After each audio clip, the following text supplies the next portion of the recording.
ils seront condamnés. C'est ce qu'ils ont dit. Je voulais savoir pourquoi ils seront condamnés. Toi, ta position, c'était laquelle? Si il n'y a pas le bout de l'œil, ce n'est pas un péché. Oui.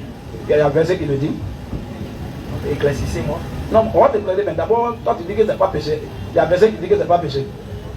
Selon moi, ce n'est pas péché. Ah, selon toi. Donc, moi aussi, je peux parler selon moi aussi.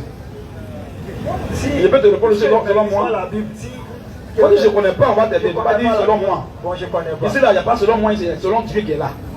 Nous sommes là pour appeler selon Dieu. C'est Dieu qui ne ment pas. Toi qui n'es qu'un menteur, moi ici qu'un menteur. Ok, très bien, frère. Exode 21, verset 1 à 7. Et Deutéronome 1 aussi. Exode 21, Oui. verset 1 à 7. Oui, frère. Exode 21. Exode chapitre 21, verset 1. Voici la loi Voici les lois que tu leur présenteras. que tu vas leur présenter. Si tu achètes un esclave hébreu, Si tu achètes, d'abord, avant de te mettre dans quelque chose, d'abord, connais d'abord la source de ça. Aujourd'hui, on voit les garçons qui portent des bouts d'oreilles. Les garçons font une rivalité maintenant avec les femmes, ça chauffe maintenant. Qui va porter des bouts d'oreilles? Ça chauffe maintenant sur les oreilles ici. Tu vois un peu. Oh, quand tu le fais, il faut quand même que tu jettes un regard un peu dans la source, dans l'origine, la racine. Qui portait un bout d'oreille dans les Écritures? Qui portait d'abord bout d'oreille là? Quand on va voir ça, on saura. Quand tu vas comprendre ça aujourd'hui, tu sauras qui doit porter bout d'oreille ou pas. Ou si une fille de Dieu doit porter bout d'oreille ou pas, tu le sauras. Alors vas-y, frère. si tu achètes un esclave hébreu, Donc nous sommes dans le domaine de l'esclavage. Déjà. Donc tu comprends? Oh, on parle de bout d'oreille, on parle de l'esclavage. Tu comprends déjà ce que tu avais dit? Continue, frère. si tu achètes un esclave hébreu, Si tu achètes un esclave hébreu, il servira 6 années. cet esclave va servir, va travailler pendant 6 ans. Mais Mais la 7e, la 7e année là, il sortira il libre, va sortir libre pour partir. sans rien Il payer. ne va pas payer quelque chose. S'il est entré seul, Si l'esclave là tu l'as acheté seul, il sortira seul. alors sa liberté, tu le renvoies lui seul. S'il avait une Si femme, l'esclave est entré là-bas avec sa femme, sa femme sortira avec lui. alors quand on va le renvoyer, on le renvoie avec sa femme. Si c'est son maître Mais s'il est célibataire et que c'est arrivé là-bas que son maître, qui lui a donné une femme qu'il lui a donné une femme là-bas, et qu'il en a eu des fils et qu'avec la femme il a eu des enfants, ou des filles, et des enfants filles, la femme et ses enfants comme il est rentré seul, c'est là-bas il a une femme, tout a un enfant. Donc la femme et ses enfants là selon à son maître vont rester à son maître. et il sortira Et seul. comme il est rentré seul, il va sortir seul. Au verset 5. Oui. Si l'esclave dit, Écoute, c'est là ça commence maintenant. Si de façon délibérée et volontaire, l'esclave lui-même dit, j'aime mon maître, j'aime mon maître, ma femme j'aime aussi ma femme que j'ai eue ici, et mes enfants, j'aime les enfants que j'ai eus ici également. je ne veux pas sortir C'est vrai qu'on libre. m'a donné la liberté, mais moi je refuse d'être libre. Je ne veux pas sortir libre. Alors, son maître le conduira devant Dieu. Tu vois ce qui se passe? Donc si son maître va le conduire devant Dieu, ça veut dire que son maître qui sert là, sous le jour duquel il est, n'est pas Dieu. Tu comprends maintenant là? C'est son maître là qui va le conduire devant Dieu. Ça veut dire que son maître est différent de Dieu. Son maître là c'est qui? Son maître qui sert, qu'il a esclavagisé dans le mensonge, dans les faux enseignements, dans les fausses doctrines, c'est qui? C'est le diable. Et donc il était sous le joug de Satan. Et que Dieu vient le libérer. Mais lui dit non, ce que c'est vrai, mais moi-même personnellement, je ne veux pas aller libre. Je ne veux pas sortir Je ne veux pas sauter libre. C'est vrai que ce que vous prêchez est propre, hein, mais moi-même je préfère mourir catholique. Ce que vous prêchez là c'est propre, je sais que c'est vrai. C'est biblique, j'ai vu ça propre. Mais moi je vais mourir musulman.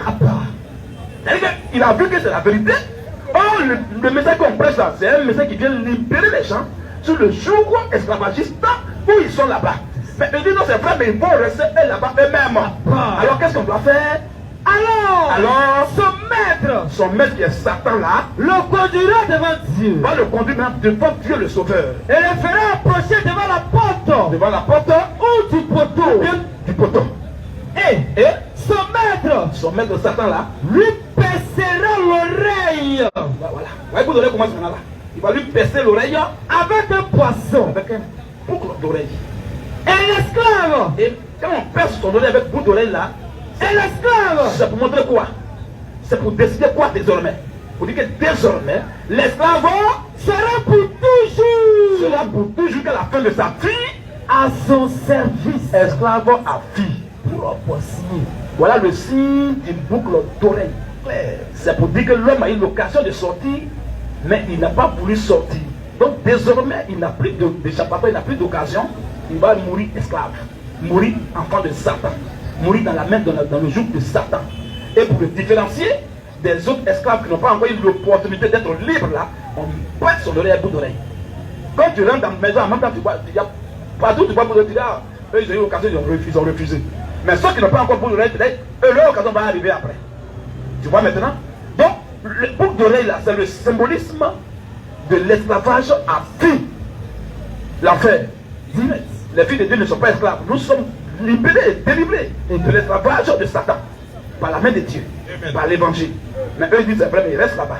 Parce qu'ils aiment leur association. Lui, comme il est en groupe musical, il ne peut pas sortir. L'autre dit que comme on m'a donné femme ici, j'aime ma femme. Voilà les gens qui vont en faire à cause des femmes. C'est ça qu'on a parlé ici. L'autre dit non, moi comme c'est à cause de mon enfant, j'aime mon enfant. À cause de l'enfant, lui, il va dans l'enfer.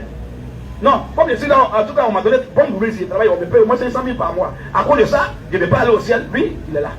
Et on met bout d'oreille. Oh, c'est pas bout d'oreille même physique. Ça veut dire que désormais, tout ce qu'on va prêcher de Dieu, il ne va rien comprendre, il ne va rien conseiller ici. Il est mort pour l'enfer comme ça, c'est fini pour lui. Tu comprends maintenant? Donc, une fille de Dieu et un fils de Dieu qui comprend le symbole de ça, est-ce qu'il peut mettre bout d'oreille? Tu vois, ça se passe dans le domaine de l'esclavage. Ça se passe parmi les gens qui ne sont pas libres. Mais toi, tu es libre, tu as bout d'oreille. On voit plusieurs esclaves à vie là, comme ça, sur la paix. C'est ça. Et pourquoi ces oreilles on perce? On pourrait percer le dos, on peut percer le pied, on peut percer le menton. Mais on perce l'oreille. Or, l'oreille, c'est le symbole on appelle ça l'ouïe. C'est ce qu'on appelle à l'école, les 5 sens là. L'ouïe. Il y a l'odorat, il y a le toucher, tout ça. Donc, c'est lui là, on prend. Là, lui, c'est fini. Il ne peut plus rien entendre venant de Dieu désormais. Il a eu l'occasion, il n'a pas saisi, il va en enfer. Il est en route pour l'enfer. Et pour le savoir, voilà, vous donnez que la marque physique. Sur le plan spirituel, il ne va rien entendre. Mais physiquement, on voit le boucle d'oreille. Tu vois un peu maintenant. Vas-y frère. Deutéronome 15, verset 15. Deuxième verset. Deutéronome chapitre 15, verset 15 à 16. Tu te souviendras que Tu vas te souvenir que tu as été esclave au pays d'Égypte. tu as été aussi esclave dans les mensonges, dans les catholiques, dans les musulmans avant. Et que l'Éternel ton Dieu Et que la parole du Seigneur Jésus-Christ t'a racheté. est venue à toi et tu as compris, tu es sorti. C'est pourquoi C'est à cause de ça. je te donne aujourd'hui ce Je te commandement. donne aussi aujourd'hui cet ordre. Si ton esclave te dit, Si ton esclave te dit volontairement, je ne vais pas sortir de chez je ne toi veux pas sortir de chez toi parce qu'il t'aime, parce que je t'aime. toi là, et ta maison, et ta maison. et qu'il Oui. se trouve bien chez toi. Et qui se trouve à l'aise sur ton toit, Alors, tu prendras un poinçon tu vas prendre la bout d'oreille et tu lui perceras et l'oreille tu vas percer l'oreille à ton esclave là, contre la porte. comme la porte. Et Et il sera pour toujours il sera pour toujours, ton esclave. il sera pour toujours ton ouvrier pour l'enfer. Tu feras de Tu même vas aussi faire de même pour ta servante. pour les filles aussi. Point. D'accord, nos sœurs ne portent pas bout d'oreille. Shalom. Parce qu'elles connaissent le sens de ça. Elles connaissent l'origine de ça. Voilà pourquoi la Bible dit, mon peuple meurt périt par manque de connaissance. Quand quelqu'un ne connaît rien, il fait ce qu'il veut, il ne sait pas où il va. Tu vois un peu. Voilà un peu, frère. Merci l'homme de Dieu. Bien saisi. Ok. Shalom. Amen. Amen.